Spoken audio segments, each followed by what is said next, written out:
নমস্কার, আমি অন্বেষা দাস। আমি এই নাটকের মা চরিত্রে আছি। আমাদের এই ছোট্ট পরিবেশনটি মা আর তার বাচ্চারা মিলে ঘরে একটি অনুষ্ঠানের মহড়া দিচ্ছে। এরকমই একটা অবস্থা দিয়ে শুরু হবে এবং পরপর 3টে দৃশ্য। প্রথম দিন সন্ধ্যাবেলায় মা তার বাচ্চাদের মহড়া দিতে ব্যস্ত।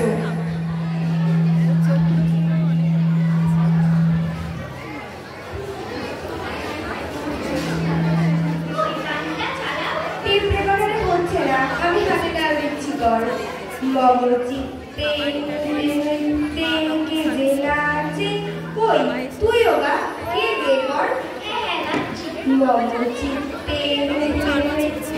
কে যে নাচে দাদা থই থই দাদা থই থই দাদা থই থই। হয়ে গেছে, ভালো হয়েছে। কম্পিটিশনে যেতে এখনো 1 ঘন্টা বাকি। আর একবার এগিয়ে নে। আর কতবার রাখবো? প্র্যাকটিস না করলে ওখানে গিয়ে ভুলে যাবি।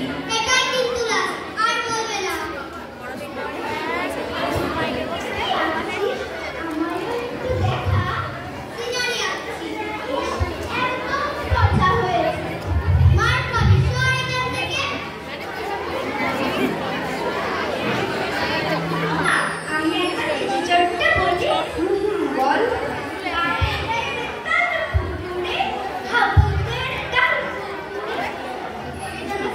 সে কি বাস? সে কি বাস করলি তারা? বলি তা একটু দাঁড়া।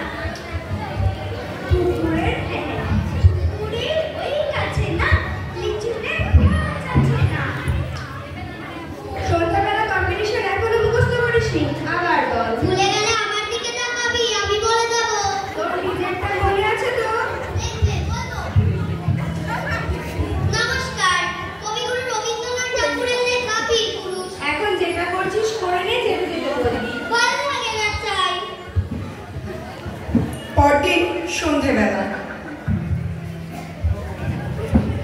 ওমা, আমার কেমন লাগছে?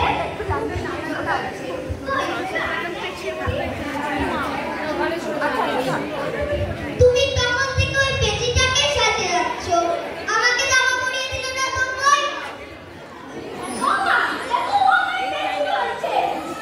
ও যদি পেঁচি হয় তুই পেঁচি ভাই, তুই কি তাহলে? তাহলে তুই আর পেঁচির মা? ইচ্ছে করে সব কবিতা বলবো লাগবো, দেখে নিও তুমি।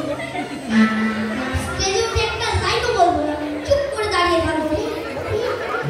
চুপচাপ ঘরে গিয়ে চোস্তা পাঞ্জাবিটা পরে মাথাটা আছড়ে দে।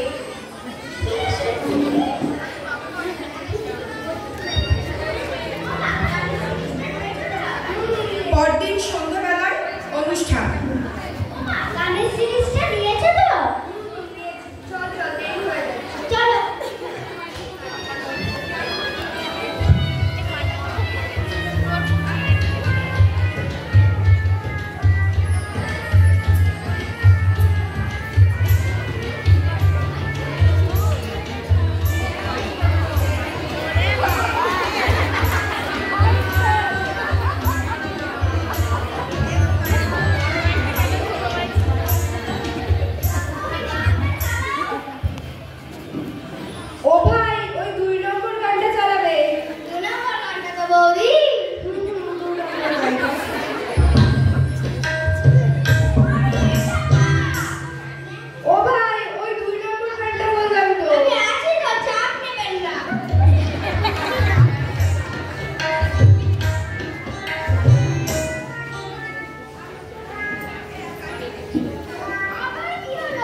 ব্যাগ